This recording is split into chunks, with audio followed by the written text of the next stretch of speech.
Yoghurt කෝප්ප කීයකට දාන්න පුළුවන් කියලාද? අපි බලමු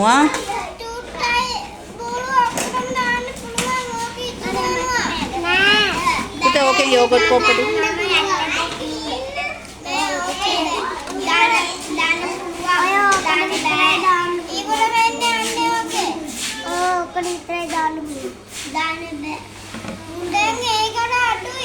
හරි අපි කීයකට දැම්මද ගණන් කරන්න එක්ක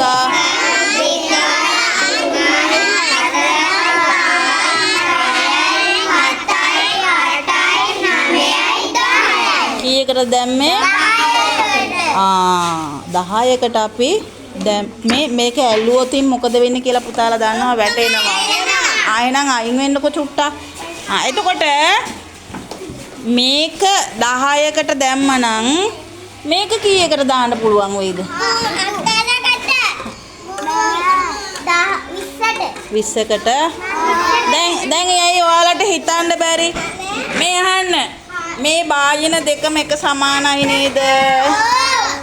එතකොට මේක දැම්මනම් 10කට හරිද? මේකෙන් කීයකට දාන්න පුළුවන්ද? ඉතින් එහෙම හිතන්න පුළුවන් නම් හොඳයි පුතේ. නිකන් ඔය අහන දෙයට උත්තර දෙන්න පුරුදු වෙන්න එපා.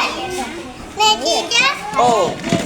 භාජන දෙකම එක සමාන වෙන්න නම් මේකෙන් කීයකට දාන්න පුළුවන් වෙන්න ඕනද? නේතන් අපි ගණන් කරන්න. 1 2 3 ගණන් කරා හරිද? දාත්ති ගණන් කරන්න ඕනේ. ඕන බලන්න 1 2